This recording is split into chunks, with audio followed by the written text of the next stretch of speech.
igundane lasedolobheni negundane lasemafamu. Kwasuke kwasukela.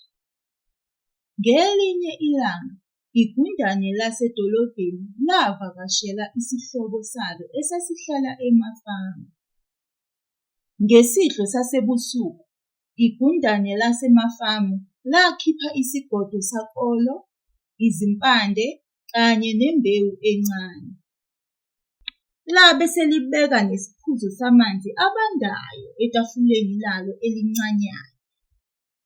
Igundane lasedolobheni ladla kancane, lapha nalaphaya, libonakalisa ukuthi lalidla lokhu kudla nje ukuze lijabulise isihlobo salo. Emuva kokudla, izihlobo lezi zaxoxa isikhathi eside. Eqinisweni singasho sithi kwakuxoxa igundane lasedolobheni. Lalixoxa ngempilo yalo yasedolobheni enhle futhi emnandi. Igundane lasemafamu lona lalilalele nje. Abe eseyolala amagundane.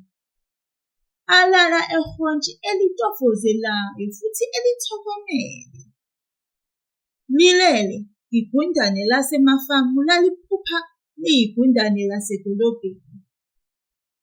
Linezinto ezinhle, ezibenyezelayo, kanye nezinto zonke ezithandekayo zasedolobheni ezazichazwe yisihlobo salo. Ngakusasa, igundane lasedolobheni lathi limema isihlobo salo sasemafamu ukuthi liye nalo edolobheni. Igundane lasemafamu lavumela phezulu. Athi efika kusithabathaba somuzi ekwakuhlala khona igundane lasedolobheni, athola insalela yedili lokudla etafuleni. Kwakukhona izinhlobo ngezinhlobo zezibiliboco. Inyama, oshizi, oswidi, amasamishi, ojeli, ubisi, konke nje ukudla okumnandi okwakuthandwa amagundane.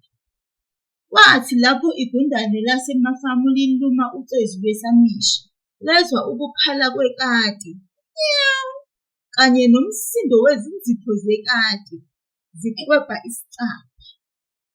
Ngokukhulu ukwesaba, amagundane abaleka, acasha isikhathi eside, esaba ngisho ukuphefumula. Kwathi ekugcineni esebuyela kwidili lokudla, isicabha savuleka, kwangena abasebenzi belandelwa yinja yakuwo lo muzi, bezoqoqa etafuleni. Igundane lasemafamu lama nje kancane ukuthi lithathe isikhwama salo kanye nesambulela salo. Kungaba nezinto ezinhle engingenazo, lasho igundane liphuthuma. Kodwa ngincamela ukudla kwasemafamu nempilo yami yasemafamu engamangalisi, kanye nokuthula nokuphepha okuhambisana nakho. Siyaphela.